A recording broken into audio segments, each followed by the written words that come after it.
نتعلم نخطو نتقدم وننير الدرب إذا أظلم نتعلم والعلم سفير ما بين معلم ومعلم العلم مدينة إلهام لا يدخلها إلا ملهم ودليل العالم أستاذ كم ربى أجيال.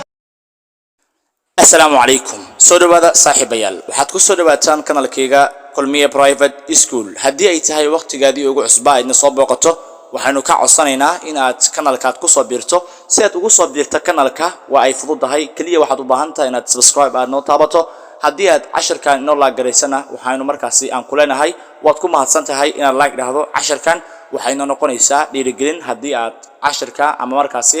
aad like inoo dhahdo marka sabdhamaankiinaba waad ku mahadsantihiin inaad markaasi aad ku soo biirtaan kanalka kulmiye private school maanta waxaanu qaadanaynaa haduu alla idmo wada sheekaysigaasna waxa markaasi ku hadli doona laba qofood waxaana markaa laga hadli doonaa teacher macalinka teacher macalin baa laga sheekaysan doona haduu alla idmo marka soo dhawaada saaxiibayaal waatahay saaxiibayaal waxaan markaasi isla eegaynaa casharkan xiisaha badan leh lesson 15 casharka 15 waxa laga sheekaysan doonaa waxa laga hadli doonaa a teacher macalin buu ku saabsan yahay okay laba qofood ayaa waxay ka hadli doonaan macalin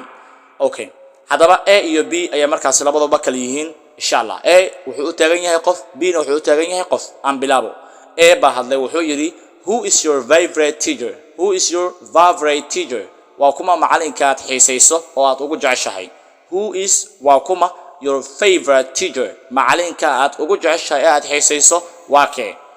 b markaas buu yiri I like waxaan ka helaa oo aan jeclahay Master Tom ninka la yiraahdo the most in badan ayaan ugu jeclahay he is my English teacher isagu waa macalinkayga Ingiriiska okay adigu marka macalinkaaga sheegi kartaa oo waxaad dhigi kartaa I like Master Hassan oo kale marka waa bedeli kartaa marka ninka wuxuu leeyahay I like Master Tom waxaan jeclahay aniga Master Tom the most inta badan ba he is my English teacher maxaa yeelay isagu waa macalinkayga Ingiriiska buu yiri ba marka hadalka wuxuu yiri is he a foreign teacher ma isaga waa macalin ajnabi miya oo macalin dibadda ka imaaday loo yaqaan foreign teacher macalin ajnabi ah is he a foreign teacher isagu macalin ajnabi ah miya is he isagu miyuu yahay a foreign teacher macalin ajnabi ah markaas b markaas uu yiri yes he is from the US wuxuu ka yimid isaga United States qaramada midoobay ayuu ka yimid oo Mareykanka ayuu ka yimid isaga macalinka okay yes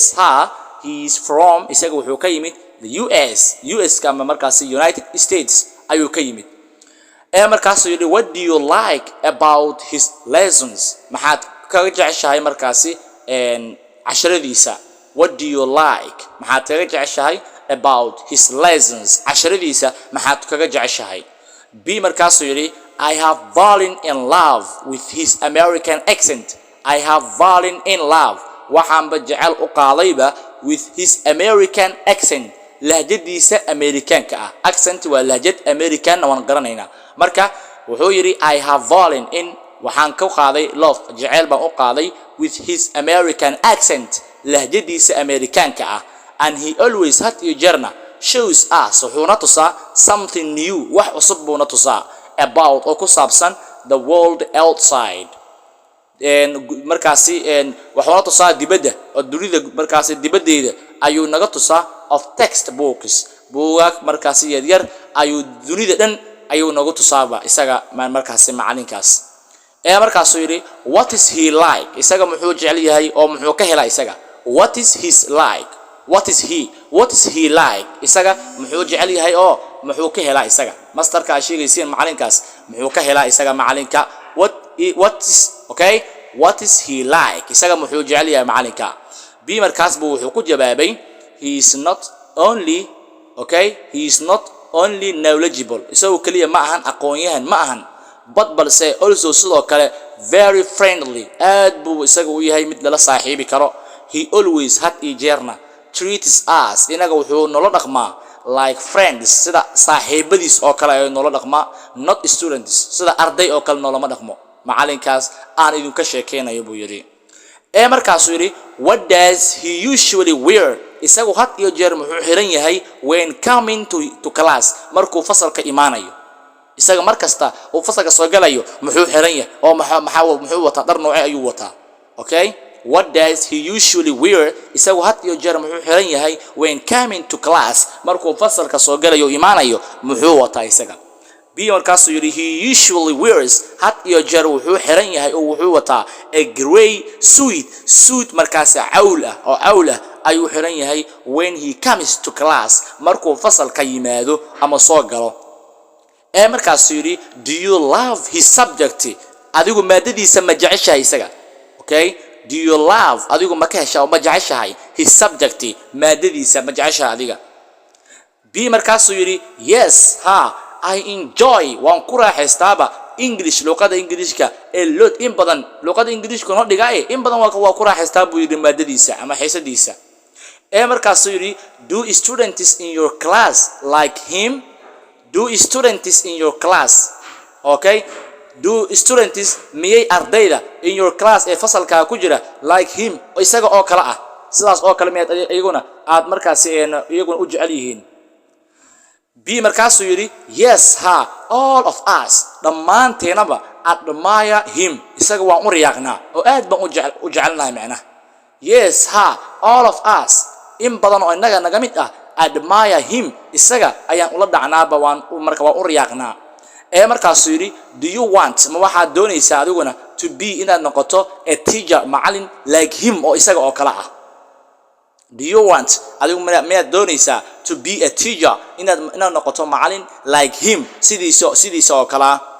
B markaasuu yiri no my although inkasto I like him on isaga jecelahay my dream is not to become riyadaydu ma aha my dream riyadaydu is not ma aha to become inaan noqdo a teacher macallin I would like waxaan jeclaan lahaa to be inaan noqdo a chief madax sare inaan noqdo ayaan jeclaan lahaa buu yiri aan ku celiyo no my although inkasto I like him isaga aan jecelahay oo macallinka aan jecelahay my dream riyadeeduna is not ma ahan to become a teacher inaan macallin noqdo riyadeedu ma aha I would like waxaan jeclaan lahaa to be a chief inaan noqdo madax sare markaasuu yiri have you ever been punished by him have you ever been punished by him weligaaga ma ku ciqaabay isaga adiga weligaa isaga ma ku ciqaabay buu yiri okay punished waa maxay waa ciqaab B markaasuu yiri no my he really punishes anyone isagu hadba markaasi cidna markaasi ma ciqaabo isagu he really punishes anyone isagu cidna ma ciqaabo markaasuu yiri do you want adigu miyaad doonaysaa marka to see him inaad aragto isaga again mar kale B markaasuu yiri of course dabcan he is a great mentor isagu waa la taliye weyn buu yiri isagu waa la taliye weyn ayuu yiri marka okay halkaas aan ku saafmeeraya saaxiibayaal dhamaan inta dhageysatay casharkan ka heshay waxaan u rajeynayaa in markaasi ay casharka inoo saaran like ayna ku soo biiraan kanalka kulmiya private school waxay markaas maskaxda ku jiro oo markaas noogu talin lahayd waxaad noogu reebaysaa qaybta hoose ee commentiga waadna ku mahadsantihiin dhamaantiinaba